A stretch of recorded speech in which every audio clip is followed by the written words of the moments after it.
as we move along.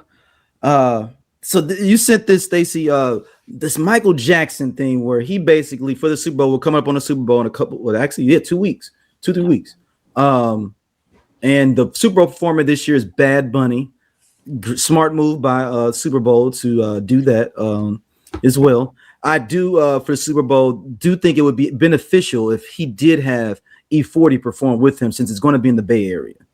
I don't know how you incorporate E40 into this. I have no idea. I don't know how this is possible. I don't know how you bring him in, but if you could bring E40 out to do "Tell Me Where to Go," which is like a Bay anthem, I think you need to figure it out. He might be able to do something. Or Too Short, blow the whistle. Somebody's got to be out there. Maybe a pre-show or something in the beginning. Like, what was the thing that Ice Cube was just? Was it a baseball game? I think that he got out there and he. For the Dodgers. When the Dodgers. Yeah. So I think it's not impossible, but it may not be Super Bowl halftime show. It like the pregame. Something like that, like those performances that happened before then, definitely to include them. But who knows? But it'd be awesome. I don't think it'll happen, but you would understand where you are. You are in the Bay Area, and that is E40 and Too Short's domain. Mm-hmm. But Michael Jackson, when he performed in '92 for the Super Bowl '92, is he technically the first big time Super Bowl halftime performer? Is he? I mean, oh wait a minute, I looked this up right before we started. Hold on, Super Bowl. He was like the first official though, wasn't he? Wait. I have the answer to that because I looked this up the other day for something else. Un momento, por favor. That's a little bit of Spanish for you. Thank you. I think he is. Because it was after the In Living Color. The next year after. Because before they would just have like a band. Yes. So he's Super Bowl 9. Yeah, so that was in 93. So that is January 93. So the year before was the Winter Magic salute to the 92 Winter Olympics. With Gloria so we was watching In Living Color. Yeah. Right. Gloria Estefan, Brian Boitano. Shout out to South Park for me knowing how to say Brian Boitano. And then I mess it up. Boitano, Dorothy Hamill, and members of the 1980 U.S. Olympic hockey team, University of Minnesota marching band. And then In Living Color showed them how they do this, how to do this shit. And the next year, Michael. Because they had a countdown in the corner of the screen, until the game came back on. And it was live. They did it live too. Yep. So because I believe they messed up on Men on Films on something because I think Dave Allegretti start bugging up in the middle when they got the football stuff on. Yeah, and Damon just couldn't. Yeah. David Allegretti, I want to play with those balls. Yeah, exactly. David Allegretti he couldn't hold character. I need to go back to the one of 91 with New Kids on the Block and Disney characters. I'm gonna write that down. Hold on. I gotta go back. 91 New Kids on the Block. All I remember is the Bud Bowls. I love the Bud Bowl, man. Absolutely. No, the theme for Michael Jackson was called An Unprecedented Super Bowl Spectacular, starring Michael Jackson. So there's a lot of things going around it. So basically, this what we're going to talk about is the technical team behind it, the producers, where Michael told them, "Hey, don't start my music until I put take my glasses off." And this is what happened.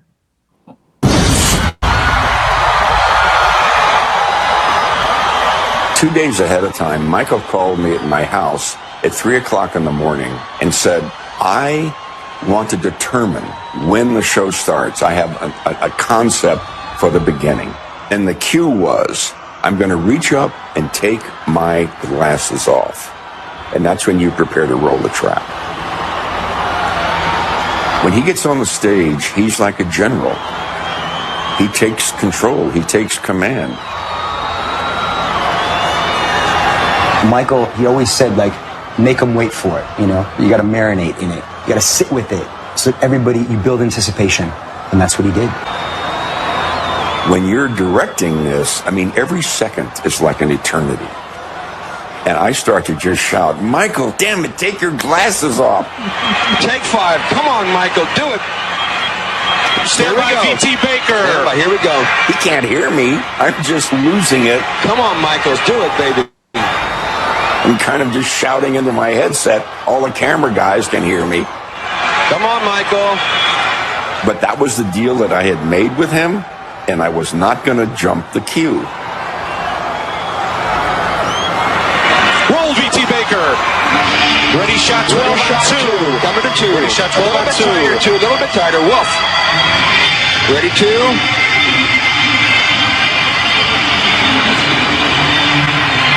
Take. Shot 13 on 5 next. 3. Ready, 4.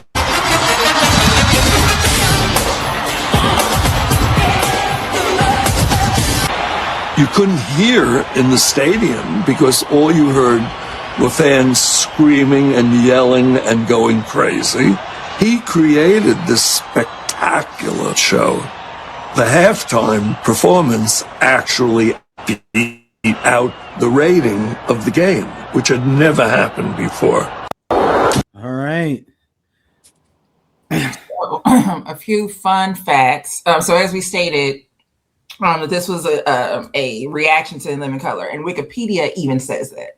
Wikipedia literally says, in an effort to increase its profile after being counter-programmed by an In Living Color special the previous year, the show featured a performance by Michael Jackson, and it is the most viewed halftime performance in the United States before Nielsen started to include out-of-home viewers in their totals in 2020. So blah, blah, blah, streamers.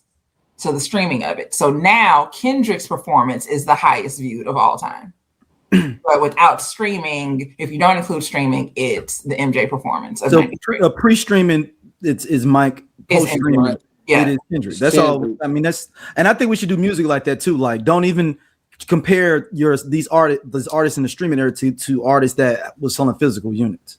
Yeah, and both of those performances was great, but Prince actually made it rain. Right. Prince made it rain for real. Fair enough. Fair enough. It says retrospectively, the show has been credited with establishing the norms of future Super Bowl halftime shows with a greater focus on major names and popular music. Because before, Super Bowl halftime shows didn't do that. You just like I said, those old shows remind me of my first homecoming at Southeast Missouri State, and the homecoming act was Davy Jones from the Monkees.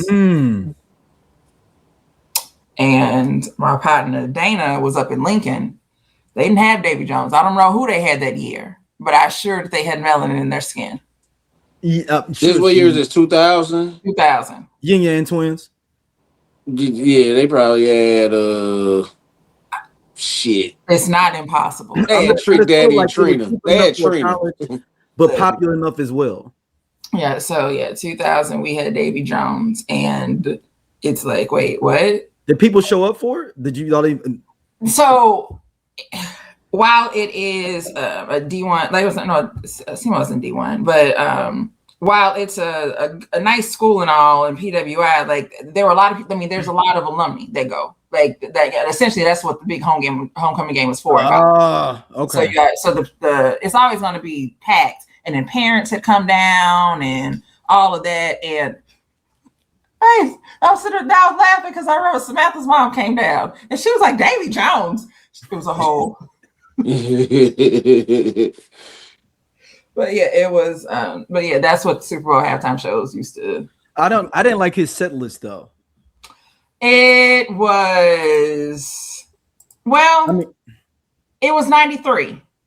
So the show, along with notable appearances by Jackson in late January and February, also helped improve sales of his then current album, Dangerous. So in 93, Guinness World Records named the broadcast the most watched television event of all times. So Dangerous came out November the year before. Oh, no, November 91. So it had been out for about a year. But I guess my people wasn't fucking with it. He could have did some stuff off bad. I mean, I'm just saying, because the set list. But he did do some stuff off Thriller. Didn't he do Thriller? And he beat it. He only did. He did Billy. So he did Jam. then Yeah, Billie Jam, Billie Jean, Jean, Black or White, We Are the World, and then Heal the World. Yeah, he ended it with all that peaceful shit. Yeah, he could have been doing Rock with You. That's what I'm saying. Yeah, I mean, yeah. You can, yeah. okay, you can do Heal the World. I He can was give you on one that of them, but you ain't got to do them peaceful back to back. feed the children and all Yeah, that. you ain't got to do We Are the World and then Heal the World. Like you could have like, goddamn, this is Super Bowl. Fuck them kids. Exactly. I get. Well, let's see. What was going on? What was going on in the world in '93? 93 is Rodney King. Was that the shit? Was that the shit in Sarajevo? So remember, it's January of '93. So you got to think about what the hell happened in '92. Yeah, Rodney King. Yeah, so Good the Rodney idea King. of him throwing out some peaceful shit isn't. And then We Are the World, you got the kids coming out there and singing and shit. I get that, but then Heal the World, right? I'm like, you could have. Hold on, was he going through his shit though? Ooh, was he? Was he going through his shit? That was around that time after the Oprah. Yeah, that might be that.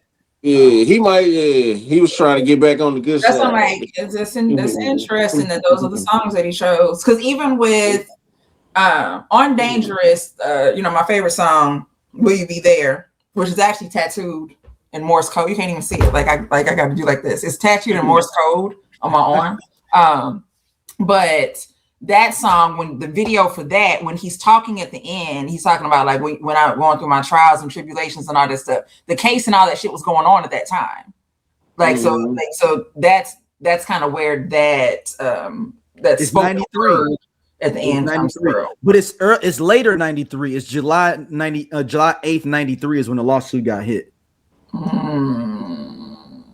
Unless maybe he knew this was coming down the pike. Like, well, also he was, the world was getting on his nerves any damn way. True. Because what's Leave Me Alone on? Is that on Dangerous? That's on Bad. That's on Bad. So yeah, but yeah, he was sick of us anyway. We was getting on his damn nerves. So there's that part. He's like, I gave y'all the movie. Like, even though I could actually see Keeping in the Closet working there from Off Dangerous though, in that kind of like, and then you had Naomi Campbell maybe dancing in the background, like something like that would have been kind of cold. Because he didn't do, he didn't even do Remember the Time. No, that you could have did that one. He could have did that. Remember the Time after, then he could have did Remember Time. Then he could have did We Are the World. Yeah. See, you wonder if he thought he had more time. Big moment, weak set. Like, so again, this is the first of its kind of this performance. The first of its kind to do this type of performance. I just wonder if he thought, I'm gonna do this. I remember he did like a 20-minute preamble because he was they had Michaels jumping out all over the stadium, like coming out, and like then he came out. Like it was a whole production. He hadn't did, but what was his last like live thing? Was it like the Motown thing? Last live television performance in life and for his life? I'm talking about prior to the Super Bowl. Was it like the Motown thing when he did the moonwalk? Not because we know he toured. I'm just saying live televised. I'm wondering. So it's probably been a minute since he did a live televised thing too. And then this is a sporting event. He had a tour 92, 93, and then I think he canceled it. Like he had ended up leaving the tour because he didn't feel well or something like that. What did you say? Something else I just read about him leaving the tour. Yeah. Well, after this, he did Dangerous. Does he ever do that? Because he don't ever do no award shows for real, do we? Yeah. The NFL donated $100,000 to the Heal the World Foundation in lieu of payment to Michael Jackson for the halftime show. Which is interesting. I thought they didn't get paid. That's when Pepsi took over. Yeah. There you go. All right. Between two legs of the tour, Jackson performed a brief but widely. So he took between the legs of the tour, he went and did the Super Bowl. Is it still Pepsi or is it now Apple Music? The current Super Bowl. Oh, it's still Pepsi, I believe. It's still Pepsi. Okay. Yeah. So he performed "Will You Be There" at the MTV 10th anniversary performance in '91. That was and he did See, remember the there you time. go with some peaceful shit. But he did do remember the time at the 93 Soul Train Awards. And if you remember, he had broke his leg. Yeah. Because he was like in a chair. Yeah. Now this Okay. that 93 has got to be later in the year because this happens in January. So obviously that Soul Train performance was later on in the year. So the only one we have that's before that is the 91 performance at the Will You Be There at the MTV Awards. Is the only performance before that, Scott. Yeah, he could do that piece of shit at the Soul Train Awards. Hey, they like, boy, if you don't do some jams, we gonna break your other leg. We gonna break your other leg. I told my daughter she was gonna see Michael Jackson tonight. She don't want to heal the world. Damn it, Michael, you better sing some good songs. Hey, he said he want to hear the world. I want no positivity in this bitch. I don't care about none of that. Hey. Put on that remember the time or that dangerous. Yeah, these kids need to be asleep anyway. What they need all this food for? Oh man. And then I guess, this year's Apple Music. It's Apple Music this year. Yeah, it's been Apple Music for like the last few years, couple years. This year, last year before last. It hasn't been Pepsi since 2022. Okay. So Pepsi's the one that started making them do it for free. I think. Yeah. We ain't paying them niggas. They get exposure. Hey, this cool ass Scott from the I Love 90s Music Podcast. Hit that subscribe button right now. Like it. On the SOLC network, you finna get all the real deal on the 90s, the 2000s, and the splash of that 80s. Do it right now, man, and I'll be your friend.